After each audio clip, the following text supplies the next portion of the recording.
Welcome to the Encore Audio Archives YouTube channel. I'm Taper Dave, and this is my channel. I've uploaded hundreds of talks here that I've recorded at meetings in West LA, and I've also recorded conventions starting in 2013. I've got a bunch of those up. And Walt and Mary Murray, the original owners of Encore Audio Archives, started the company in the 80s, and Walt recorded Joe and Charlie's and a bunch of stuff down in Vista, California. My sobriety date is June 20th of 1994. I hope you find something you like, so please like and subscribe to my channel and comment down below. If you want to hear something that I don't have or that you don't see, I'll see that I get it. Anyways, take care and have a great day if you want to. Larry Thomas, and I'm an alcoholic. Hi. And I'd like to thank the secretary and whoever else is involved for asking me to come down here. And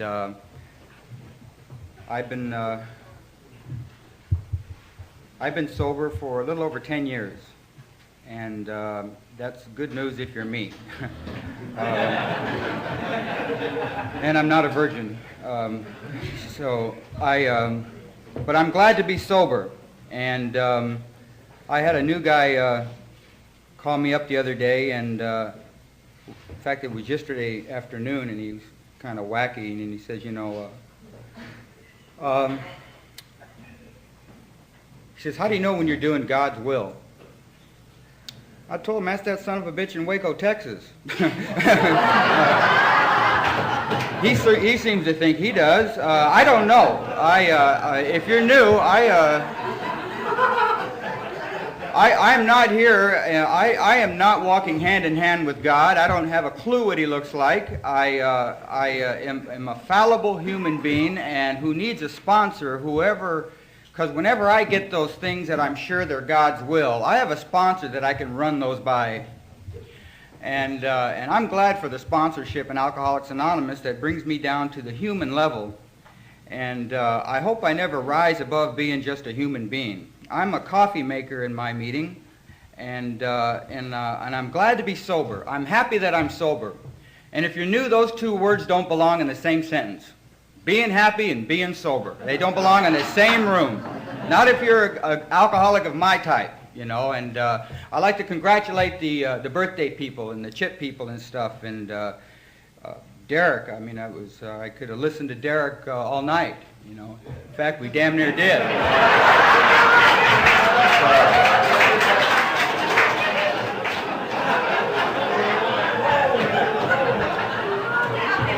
Are you from Texas, Derek?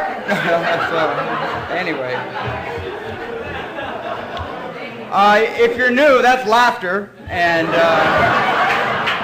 we have a lot of that in Alcoholics Anonymous. And don't bother bringing your problems to meetings of Alcoholics Anonymous, because half the people are glad you got them, and the other half don't give a shit. Save it for your sponsor. Jesus. I take my problems to my sponsor, and I try to bring my solutions to the meetings of Alcoholics Anonymous. And I know that's a new concept out here by the beach area, but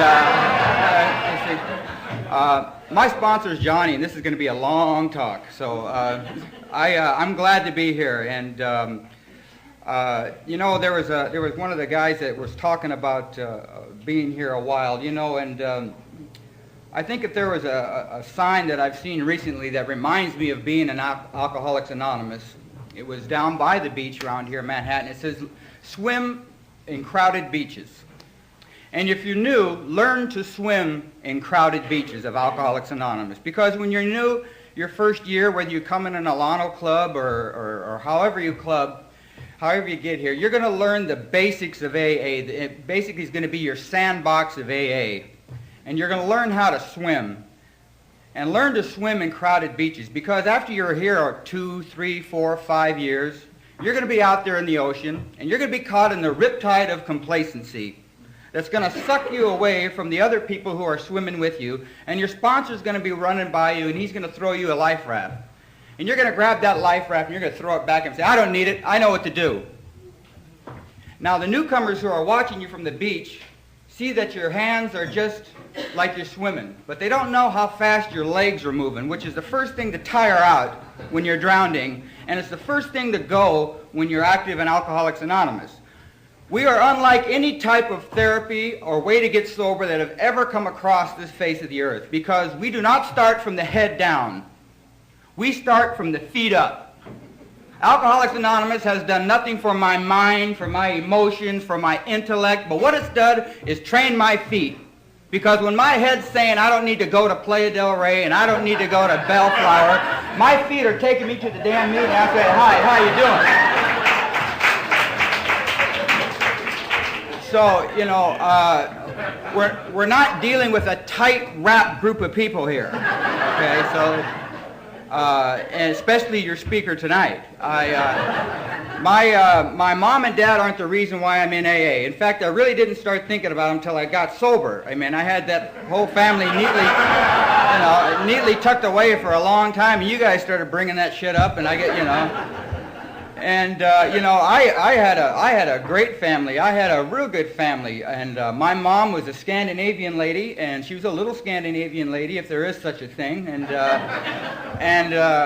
we used to call her Moo. We used to call her Moo, not because she was a big cow or nothing like that, but she was always in moo-moos. You couldn't get her out of those damn moo-moos, man, you know. And come to think of it, I think she had two favorites, you know, and she wouldn't change them. She had these big holes in her armpits, and she'd, you know, just hang on to those damn moo-moos, you know. And Mom loved speed. Mom loved those diet pills, man. She was eating those Dexies like raisins, man. She was just wild, you know. And I knew at a young age if I ever wanted any love or affection, I could find Mom around 4 in the morning sorting out nuts and bolts in the garage all damn night, you know. I knew where to find love, you know, and or I could hunt her down. I could hear her raking the neighbor's yard around 5 in the morning, you know. Just a busy lady, you know, and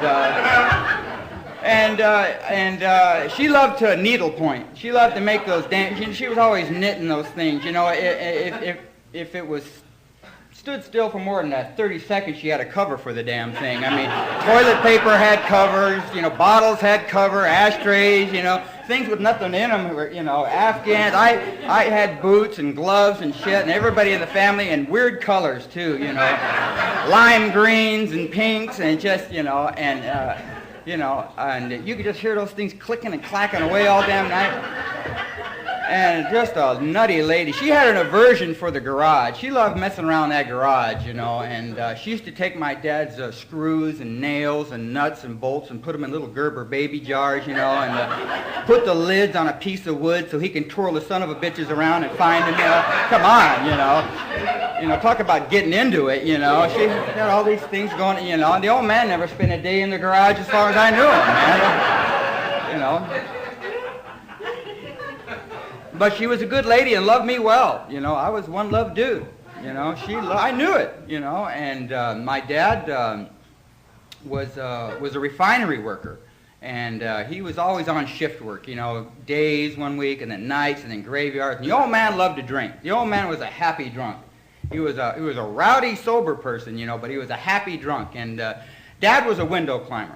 Dad loved sneaking in and out of those damn windows, you know. I mean, that son of a bitch, you know, you could see him any hour of the night. You know, nothing like seeing your old man caught in the window, you know. And, you know, and I could always tell when he's doing that stuff because I could always feel his boot on my chest as he's coming in and out of the room, you know, those old greasy, tarry refinery boots, you know, just right on the little kid's chest, you know. And I began to wonder why Dad didn't have any keys to his own home at an early age, you know. What the hell's going on there, you know? And hell, he snuck in there one night, and I said, for Christ's sakes, Dad, why don't you have Mom make you a set of keys, you know? Shit, she's up anyway. She's out there with nothing to do. Have her make you a set tonight, man.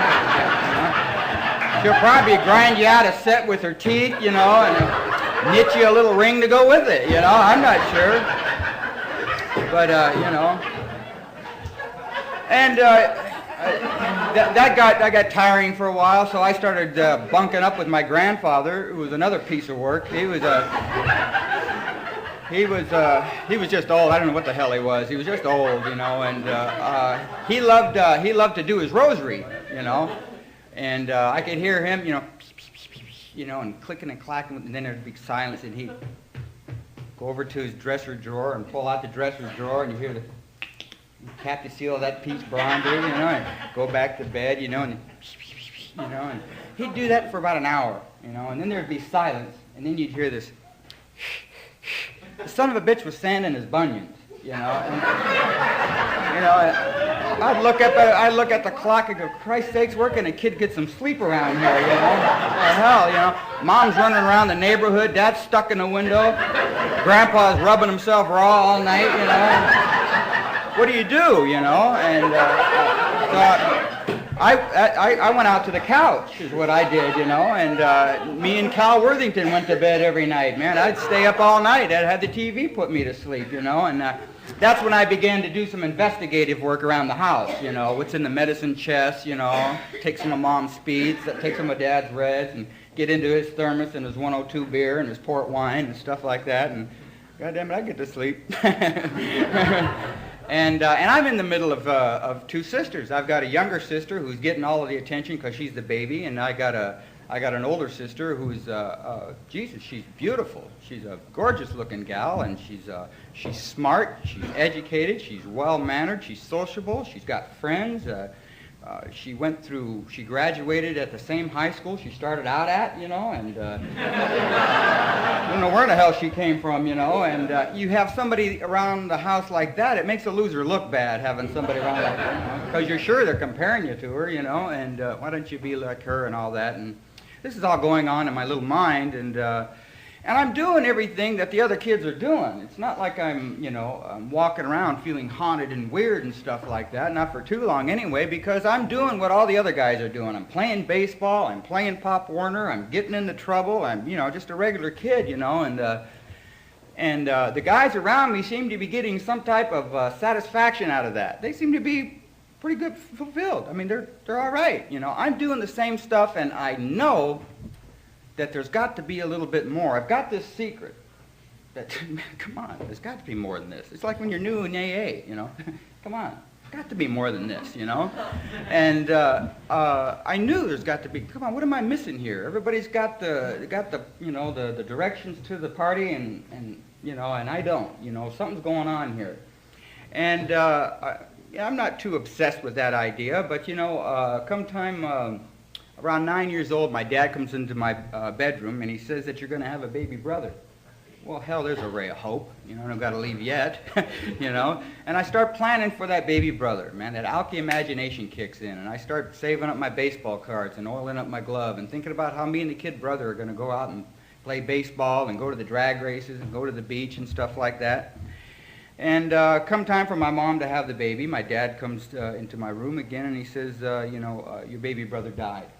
Well, I don't remember having any type of compassion or any type of positive thought about it. Is there anything I can do for my mom? Or is she all right? Or is there anything I can do, Dad? I did something that was going to follow me to this day. And I'm sure it's going to follow some of you. We go right through temper tantrum into rage in a New York second. And I blew up. I don't know what lit me, man, but I went after the old man. And we talk about invisible lines here in Alcoholics Anonymous, and I was to cross one of many invisible lines in my life. And if you're a young man in here in these rooms, you'll know what I'm talking about, because I crossed one of the first invisible lines that I was to cross. And that is, I went after my old man and I struck my father.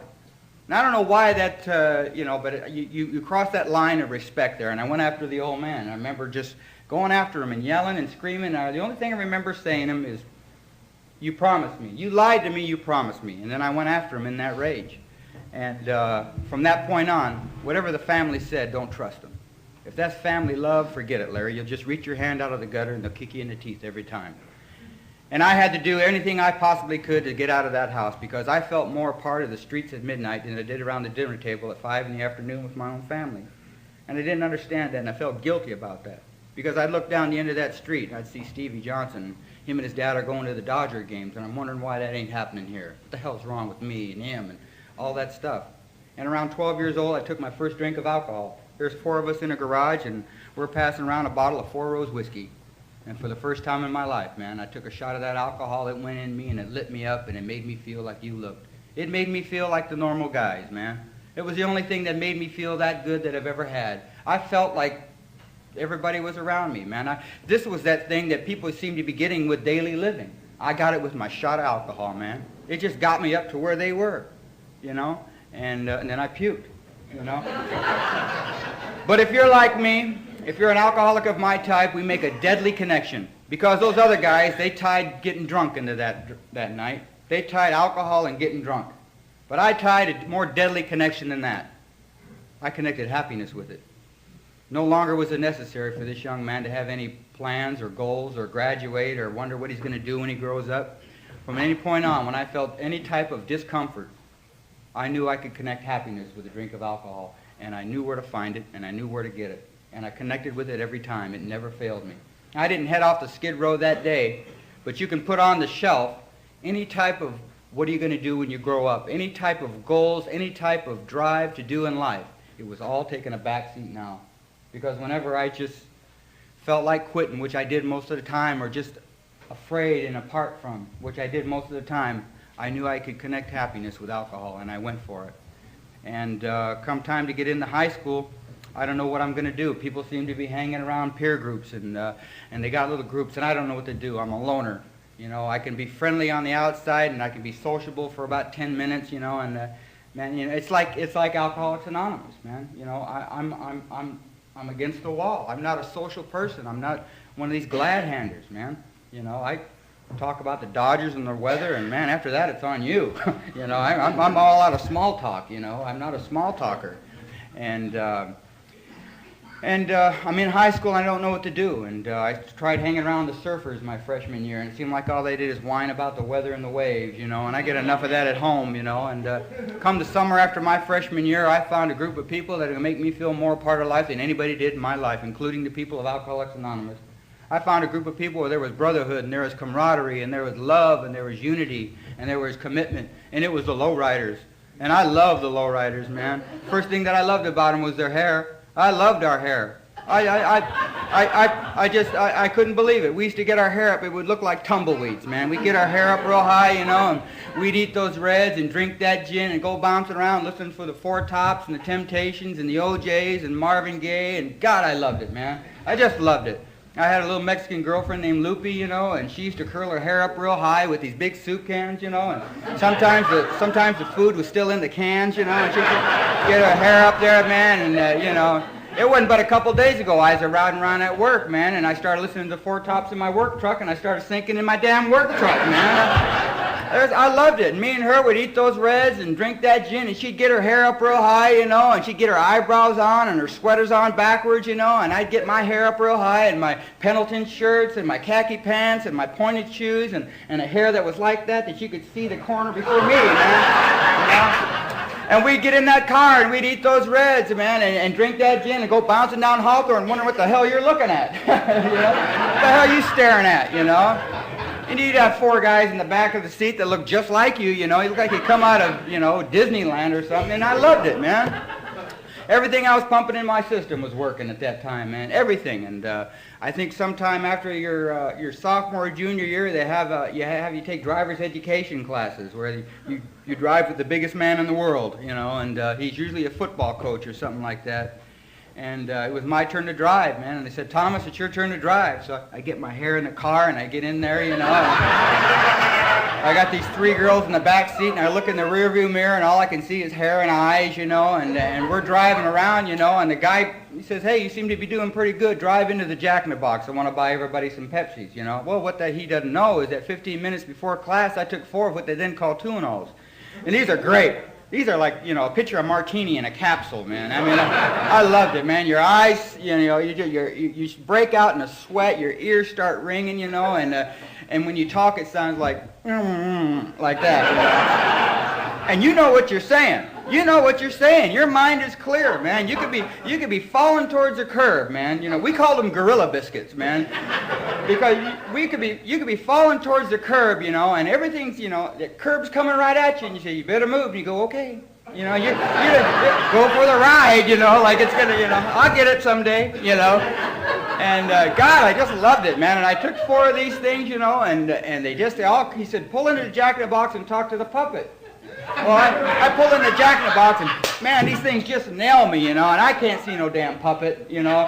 I can barely hear, you know, and all I can hear is, you know, can I have your order, please? And that's enough. You start honing in for that, you know, and you follow those little arrows, you know, and it's just all a blur. The old puppet and the menu and stuff like that, and all of a sudden, all I hear is bam, and I run over the damn puppet, man, and I see his puppet's head hanging over like that, you know, and can I have your order, please, you know, like that. Hell, I want to talk to the puppet, you know. I want to ask him to come out and drive for a couple minutes, you know, and you know, Christ, the cops come and they throw me on the hood of the car and they shatter my hair all over the parking lot. You know. These girls are crying, you know. The coach is wondering what the hell's going on. The cops come, they pull about 30 reds and 2-and-alls out of my pocket. They arrest me, you know, and I wake up the next morning at the Torrance Police Department. I read the booking slip and it says the officer had to quit the field sobriety test because the suspect was starting to injure himself, you know. And for Christ's sakes, that's just, you know, that don't do nothing. They take away your license till you're 30 and now you get to drive shotgun. And that's a step up.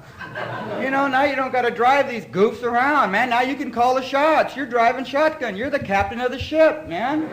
You're 110 pounds. You can't lick a stamp, you know. And I got my hair out like that, man. And, you know, every now and then, alkies love mirrors. I don't know what it is, man. We come into AA like we're all shy and stuff like that. We love those mirrors, man. I tell you, if there's nothing that can capture an alkie in a bar, it's that damn mirror, man. Just sits there, you know, and every shot of gin, boy, you just, oh, you son of a bitch. You know, you're going to score. You're going to get it. Tonight you're going to get it, man. You're going to get it. Look at you, man. Oh, you can't miss, man. You know, you can't miss, you know. You take a shot and you look over there and every one of those son of a bitches on the bar is doing the same thing. They're going, oh, yeah. And they're making believing like they're talking to each other, you know.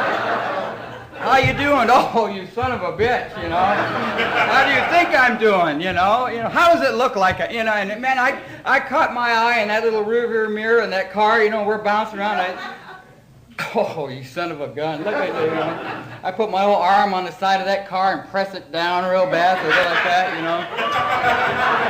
Just wild, you know. And, you know, in my own mind, nobody else knew this, but I became Lawrence of Torrance, you know. I mean, Jesus, you know, now I'm somebody, you know, just in here. That's all that counts, you know. And now I'm hanging around these goofy guys, and I'm coming out of jails, and they're saying they've seen my name burned on the ceilings and stuff like that, and God, I've made it, you know. No longer am I Betty and Bob's little boy, no longer am I that little kid next door. You know, I'm somebody in my own crazy head, you know. I mean, I'm a nothing. I mean, you know, I'm a loser is what I am, but you see, the type of life I'm living has made me feel so good that you couldn't tell me it was an alcoholic life. You couldn't tell me that way of life was the only one I had to make me feel good. How could something that bad make you, you know, feel that so good, make, you know, this is good. You know, you don't know what it's like before that, man. And I knew that me and Gloria and Pooch would bounce off into the sunset forever. I just knew it, man. I just knew it. I mean, that's all we needed was to fill that Chevy, man. I knew that every dream and every answer to life would be in the back of that Chevy. I just knew it, man.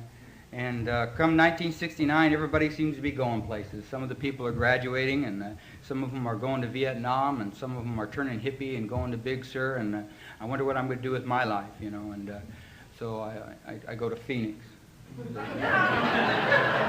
know, nothing like, you know, if you're alky, you either think or you drink. You never do the same, you know, at the same time. You know, you come up with ideas like Phoenix, you know, and so there I am. I'm over in Phoenix. I'm on North Central Avenue and Buckeye Road, you know, at the Apache Motel, and there's not a big call for blonde lowriders in Phoenix, I guarantee you, you know, to this day, you know, and I'm up there at the old Apache, and I'm looking down at the Wagon Wheel Bar, you know, and I don't know who I am. I have not a clue. The identity, you know, they say be yourself. I would if I could, if I knew what the hell it was, you know, because I become a creature of the people I'm around. You know, and it's starting to affect me. I mean, I'm going to these cowboy bars, and I'm having a couple shots of whiskey, and the old guy next to me says, "How you doing?" I said, "I'm doing fine. How are you?" You know. And I'll come over to Gardena and sit down in a little Japanese bar, and I'll take me a shot, and, you know, they go, "How are you?" I said, "I'm doing fine. How are you?" You know, I don't know how I'm doing. I haven't a clue. I'm drinking to find out. Maybe one day it'll appear to me what the hell I'm doing, you know. And I don't know what's going on with me, man. So I start drinking, and I start drinking some of that Old Crow, and I become a doctor. I start writing prescriptions over there. I start writing prescriptions for Seconal and Nembutal and Tuinal and Obitrol, and you name it all. I damn near wrote it all.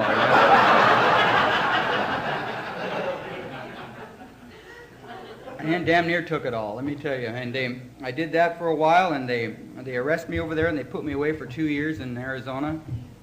And in 1972, I'm 21 years old, and I'm coming out of there thinking that everything that ever happened to me is because I'm a teenager.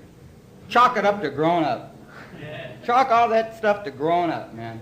It's just part of being a teenager. And now you're 21, and I got this voice of my old man in the back of my head saying, you know, when are you going to have a family and have a job, Larry? When are you going to do something with your life, man?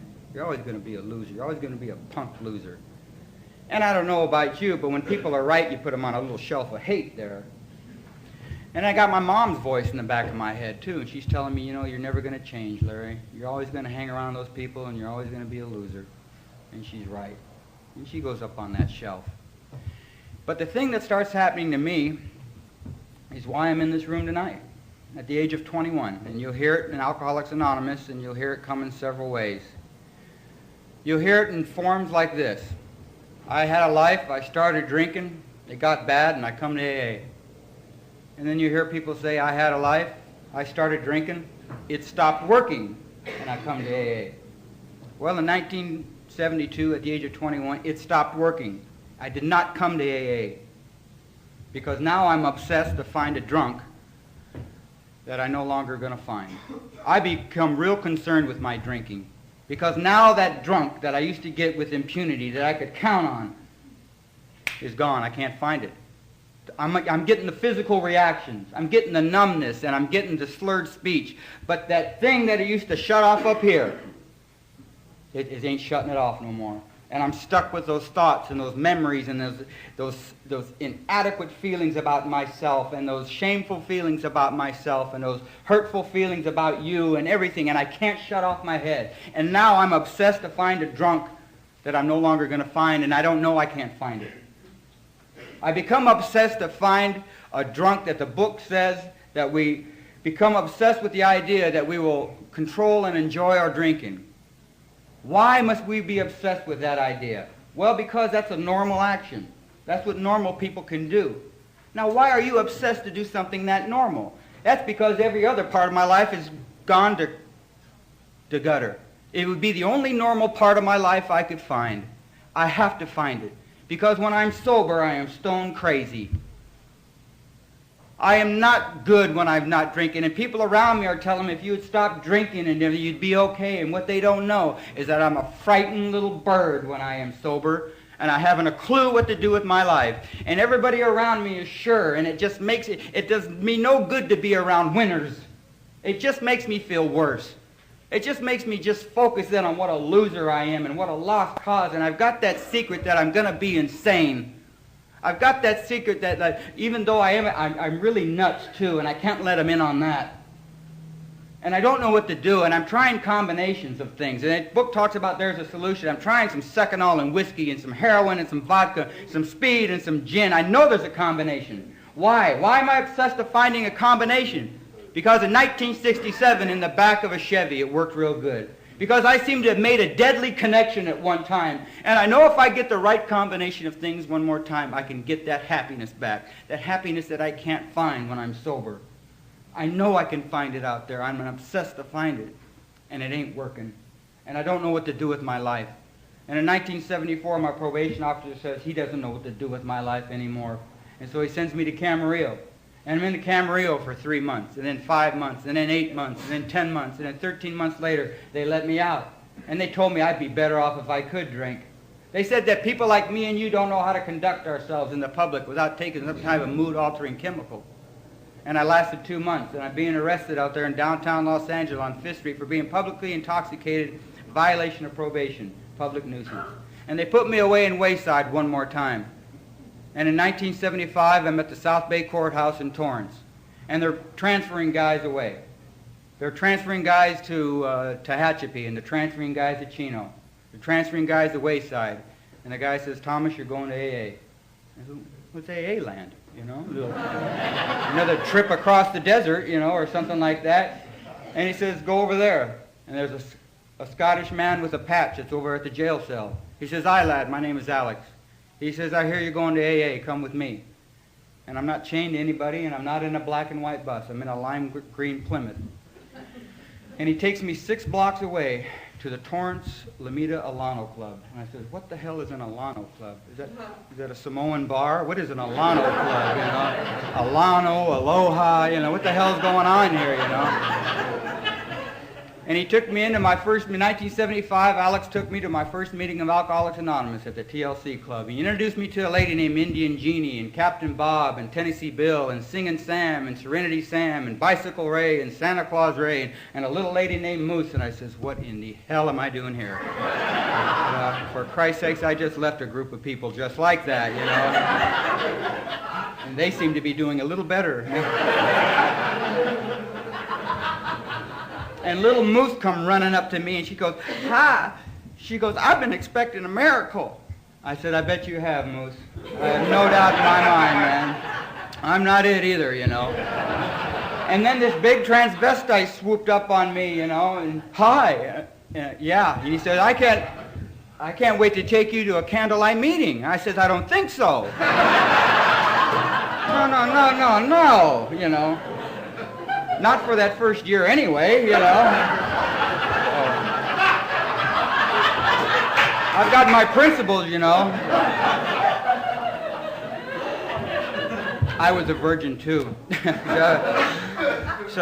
You know, I mean, you know, and I just, Jesus Christ, if this is Alcoholics Anonymous, I must not be one, you know. And if that's the effect of that little blue book, I'm not sure I want to dabble in this shit. So, you know, I'm out of here, you know. And from 1975 to 1982, I came in and out of Alcoholics Anonymous. Let's hold this thing right now. From 1975 to 1982, I came in and out of meetings of Alcoholics Anonymous. That is not Alcoholics Anonymous. If you're new, you're going to be hearing people tell you that you have a lethal disease. And when I think of lethal diseases, I think of AIDS and heart disease and cancer. Now, flip side of that, when I think of their solutions, I think of high technology. I see doctors and telethons and big rooms and just high-tech procedures for this solution to these. This does not look like the solution to a lethal disease. Check it out. And if you're new, it is not the answer to our lethal disease. Sitting around rooms for an hour and a half is not the answer to your disease. It's part of a big answer. It's a small part of a big answer. And I went in and out of your meetings. I never once had a sponsor. I never once had a home group. I never once worked the steps of alcoholics. It seems to be a secret here that we want to keep away from the new guy till he gets 2 years or some shit. You don't work those steps. It don't matter where you sit your butt. You will not get better in Alcoholics Anonymous if you don't imply these steps with all this other activity you seem to be caught up on to keep you from going nuts. That's all fine, but if you don't incorporate those steps somewhere in between your commitments, you ain't got a chance. You can pour coffee till you're brown. If these steps aren't incorporated in your life, and you don't make attempt to make your amends and fulfill the conditions of these steps, you ain't got a chance, pal. And I know that, and I never once incorporated those in my life. I came in and out of your meetings, which is no big deal. People do it with impunity around here, man. It ain't no big deal. And I came in and out of the meetings of Alcoholics Anonymous, wondering why I wasn't staying sober. And every time I came back, I was desperate. And I knew I would never drink again. I knew I didn't want to drink again. And every time I stayed for a while, I knew that I could possibly do it one more time. After I got physically sober, I would start checking apart that last drunk, and I'd start picking it apart. And I'd start thinking, well, maybe I'll do it in a different city, with a different person, in a different room. The idea of not drinking never entered my mind. I can't imagine a life without alcohol, regardless if I'm coming to meetings at that point in my life. I knew that after a period of sobriety, I would be able to drink. Why? Because I wasn't happy being sober. I wasn't happy not drinking. When I'm sober, my mind constitutes that I drink if I'm not applying some type of life. If I'm just not drinking, I ain't stand a chance. And people told me to sit on my hands and don't drink if your ass falls off. I tell you, you better get me busy. You better get me busy, pal. You better not just sit me in that room with me and my thoughts. You'll have a Waco, Texas you won't believe. I'm wild when I'm sober, and I need a course of action. I need something to do with this drive for life besides, try to kill myself. I have a tremendous drive for life, and I don't know how to go about it. And I went in and out of these meetings. And in 1980, there's a man that's doing his 12-step work. This guy's just busy, man. Every time he picks me, he's putting pamphlets in me, and he's taking me to meetings, and, And 1980, I'm at the Don Hotel over there in Wilmington off of Avalon and Broad. It's Tuesday morning, man. I got a half pint of bourbon cut in half, and I'm starting on that at 10 in the morning, and I hear this. I says, oh, my God, who in the hell's that? Larry, it's Don. Shit, it's that guy from AA, man. I didn't even call him, and he's coming over, The landlord called him. I knew it, I must have went wild last night in a blackout, which was the only type of sobriety I could stand with my blackouts, And, I said, yeah, what do you want? He said, Don, can I come in? I said, yeah. And he's got this new guy with him, Herbie. Herbie's all one day, and he's shiny and all, hi, and him and Don are making fun of me. I said, Christ, he's bringing company, and he don't even ask me, I got one hot plate and one hot TV, I'm not entertaining everybody today, And why aren't these guys at work, these AA members, man? I haven't worked for 10 years, but these AA members ought to be at work, And he says, oh, Larry, man, what are you doing? What are you doing, kid? You had 15 days. You had 15 days, man. You were going to be a janitor with the city of Alameda. There's some hope for you guys, And he said, what's going on, man? And I took a look at him and that goofy Herbie, and they invaded my privacy, man. There ain't nothing worth it having your drunk interrupted, man, especially by a bunch of do-gooders, and people you don't even call, And I said, Don, look, I said, you've been trying real hard, man. You've been trying real hard, and I felt sorry for the guy. I mean, Jesus Christ, I felt sorry for the guy. I'm thinking he's coming over because, I'm an alcoholic. That ain't the deal. That ain't the deal. He's coming over because he's alcoholic. He don't care if I stay sober or not, because when he's looking at me peeing my pants and puking, he ain't thinking about him and his problems, believe me. I wonder Herbie was smiling. Herbie was glad it ain't him, man. Herbie knew. And I took a shot off that PM bourbon bottle, man, and I told Don with all the drunken sincerity that I could muster up, I said, Don, I said, you've been trying real hard, man. You've been trying real hard for years. And I said, I got to tell you, I don't want what you got. I don't want what you have. And if I ever get that bad, I'll know where to go. Just get the hell out of my room and let me do what I want to do. Wow, there's a cry. There's an alky cry for you. One of my many. Let me do what I want to do, man. Let me do what I want to do. And it shot me back to 1967 when me and my dad are wrestling around in the garage. I'm drunk up on that wine and some Reds, and my dad's kicking me out of the house at 16 years old because I'm selling dope at high school. I said, get up off my back, old man. Let me do what I want to do. And me and him are getting in another fight, and my sisters are crying, and my mom's crying, and they're trying to pull me off my dad as I'm hitting him in his back with a pool stick. Get the hell off my back and let me do what I want to do. Quit nagging me. I didn't ask to be born. Get up off my back, old man. And it reminds me of 1972, man, when the macho man's coming out of that joint in Arizona and he has no place to go. And where do macho men go where there's no place to go? They call Mom. I call up Mom in 1972 and I'm sleeping on her couch. I'm sleeping on her couch and I wake up at 3 in the morning because I got guard duty. I'm just up, And I look for my old crow bottle under the couch and I can't find it. And I make enough noise for my mom to come down the hallway and they hear her say, honey, what's wrong? And I say, don't you, honey, what's wrong with me? And I start smacking my mom around, demanding that she come out with that bottle, that I knew she'd poured it out. Just to black out that evening to see that I'd woke up to drink it all and I see the empty in the trash. Let me do what I want to do reminds me of my best friend in Phoenix. When I'm stone cold sober, is 10 feet away from me and he's drowning. And the only thought that I have is that when he's gone, I get his dope. Let me do what I want to do is why I'm in Alcoholics Anonymous right now. Me doing what I want to do for as long as I can stand it. Nobody's going to tell me what to do. Nobody's going to take away my right to drink. And to this day, you haven't. My sponsor encourages me that if I don't like it in AA, that I should go out there and try it myself. He encourages me that if I don't like it here, get the hell out. And all that went into my mind as a flash of 15 seconds as the only answer to life left that motel room. And for 2 years, I'm stuck with the memory of you. From 1980 to 1982, I can't get you out of my mind. I can't get drunk. I can't get sober. I can't commit suicide. I can't live. I can't die. And I think I know about AA. And if you're new and you're having trouble staying, I will promise you this. You may leave us, but we will never leave you, because the seed's been planted. And the seed was planted. And if you're not alky, don't worry about it. It's only planted in alkies. I'm sorry. You just can't get it by osmosis. And I couldn't get the memory of that bald-headed carpenter out of my mind. I'll be in that room or on those streets, and I'll spend all day trying to buy a bottle of wine, and I'll cap that seal, man, and I'll go to hit that bottle, and that bald-headed carpenter, what the hell's he doing there, man? I didn't think about this guy that much when he was sponsoring me, you know, and now I'm popping in every time I want to drink, man. And I can't get you out of my mind. And in May 1st, 1982, I'm down there at the mission in San Pedro, Wilmington, off of Broad. I'm at the Beacon Light Mission, man. And I've got my long hair and my beard. I'm going by Woolworths because they just kicked us out at 6 in the morning. And I look in this plate glass window, and I see this man in this window. And I said, Jesus Christ, what the hell happened to my dreams? What the hell's going on here? 30 years old.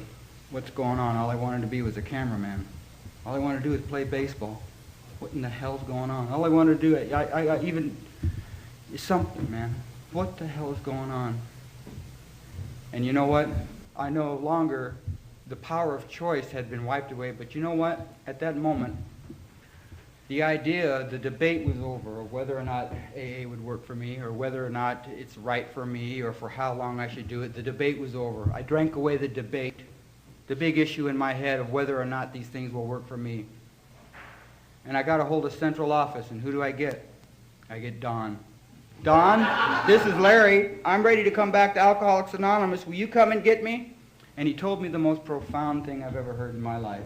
He says, no, you little son of a bitch. He says, you know where we are. You know what we got. If you want to get sober yourself, get your rusty ass down here yourself. I'm tired of chasing after you. He says, the sign says we care. He says, it doesn't say we're going to take care of you. And he hung up. I said, man. That guy used to be so nice, man, coming over early and shit like that, you know. What a mean man. And for the first time in my life, I took an action for my own sobriety, because no longer was it contingent of the people in Alcoholics Anonymous to come and rescue me. You see, I had wore out the magic here. I had wore out the magic, and I took the longest walk of my life from Wilmington to Torrance, and I showed up at the Thursday night discussion meeting, and I stood up, and I shook it out in Alcoholics Anonymous, and I puked with you, and we got sober, and we hallucinated together again, and we heard the radio music again, you know. And we did those things, and I stood up at that Thursday night meeting, and I said, my name is Larry Thomas, I'm an alcoholic. And it felt like a member. I didn't feel like a guest anymore. And Don said, you know, he says, you're going to stay in my Toyota. And he says, you better find a God, you little son of a bitch, because if you leave that Toyota, I'm going to have you arrested. And he slammed the door, man. And I start looking all over for that car in the glove compartment. You know, where's the God? I got to find something. Give me something, you know. And around 3 in the morning, I'm looking at these bushes breathe, you know, and I'm thinking, you know what? This may be the last time I have to do this. I don't know if I've got another drunk in me, but for Christ's sakes, I never want to sober up again. I'm going to delegate this in and out shit to somebody else. I don't want no part of it. And you know what, man? I'll do whatever you ask me to do, just so I don't have to shake it out one more time. I ain't about it getting some money and getting a ton of dough and doing anything else, man, but I know I don't want to shake it out one more time. I don't want to be new anymore. I'll let Brian be new, and I'll let these other people be new, you know? I don't want 1 year again. I don't want 3 years again. 10 years hasn't been that swell either. I'm what they call the divinely dissatisfied. I keep coming back hoping one day I get the damn thing, you know? And I come back to my meetings of Alcoholics Anonymous, and for the first 2 years, I'm just stone crazy because I'm not drinking. And I become the worst image that I've ever grabbed on. You see, I'm a phony. And I come into your rooms, and you say, fake it till you make it. Well, what do you do if you're a phony? I've been faking it my whole life, for Christ's sakes, man. And I'd sit in the back of these rooms, and I'd see guys with these ties on going, 30 days ago, I was on the streets of Los Angeles. Now, I'm the president of the Bank of America. Thank you, you know. Bye, you know. I said, God, I used to come in with that guy, you know. And for 2 years, I was just crazy. Because I was, half hour before meeting time, I'd put on my AA face. And then come time for the meeting, and half hour after the meeting, I'd take my AA face off. I'd come to your meetings for an hour and a half, and that'd be wonderful. I'd shake your hands, I'd pour coffee, I'd forget your names, look at the best of them, man. And for an hour and a half, I was just in a meeting. And you know what? I guarantee you, if you're new, that what I do in between meetings is going to guarantee whether I stay sober or not. What I do when I'm away from you and how I apply these steps and these principles in my life when I am away from you is going to constitute whether this young man stays sober. Not what I do when I'm here with you. I can be good when people are watching. I'm excellent. I've had people watch me my whole life. What do I do? See, that's my defect. When I'm alone and sneaky, trying to get away with, what are you doing, man? You know? And you know what? At 2 years sober, I'll become a club guru, which takes about 2 years, you know. Some of you guys here may get it quicker. A guy came down to my meeting, and he said, you know, there's a pamphlet of free literature. It says Unity, Service, and Recovery around here, and it's being thrown around here. He says, there's another triangle. It's called Homework and Play. He says, what do you like when you leave here, Larry? And I had to follow that man. And that man's my sponsor. My sponsor is Johnny. My home group is the Big Book group of Bellflower. And those are the two most important things in my life. Not because of who they are, but because of what they've done for me. They have instructed me about the Alcoholics Anonymous and this way of life in its entirety. What to do when I'm away from you. How to respect the people you're with. How to respect the lady that you're going to call your fiancé and your wife to be. You people taught me how to do that because I'm undisciplined. I know nothing about living. And you've taught me how to live. And I fail it miserably. I go out every day, and I know I give myself the benefit of the doubt that I'm going to screw up today, pal. And you know what? I try to do something about it with this program of recovery, about making amends and going out there and giving it my best shot. I'm a miserable member of AA as far as doing good all the time. I fail all the time, but you told me not to give up. Keep trying, and I do, and my life gets better. And I used to sit in these rooms, and I used to think that AA would shield me from life's little bullets. And what it does is sticks you smack dab in the middle of life, and you better have a program, because they don't care. They don't care how many chips you have, how many cakes you're taking. You people care, and you told me how to go out there and be a good father and a good member of AA and a good citizen. You know, I have a good life today. You know, what are you going to do with a guy like me? What kind of job are you going to give him? Alcoholics Anonymous has made me a plumber. It took me out of the gutters and stuck me in the sewer, for Christ's sake.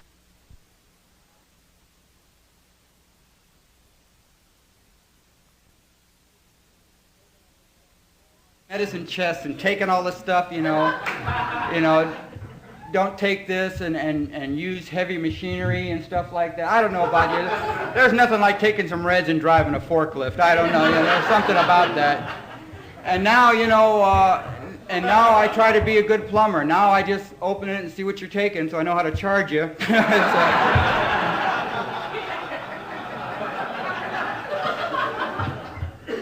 And you taught me about the miracle of sponsoring people. And you taught me about this way of life and how to respect a lady and stuff like that. I love my little Gloria. I'm so glad that I met her.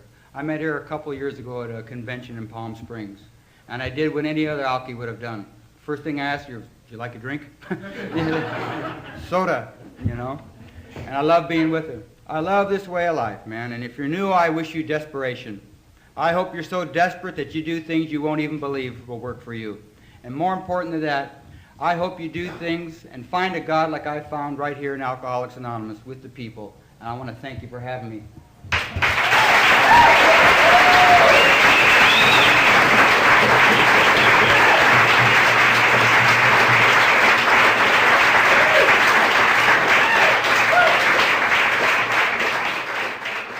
I think we got a great talk going on here. Thanks for watching the channel. Taper Dave here. Just curious, do you think this is better than Zoom? Okay, this is how I prepare my drone for launching. I like to do it inside the cab of my truck so I'm not standing outside in the weather. To install the joysticks for control, up and down, right and left, powered on.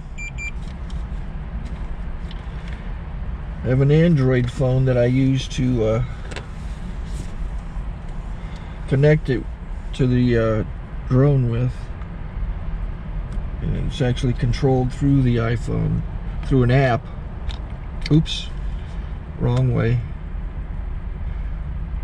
It's actually controlled through the iPhone, or through this Android phone through the app. It's actually controlled through the Android phone through an app, and you connect it through this short connection right here.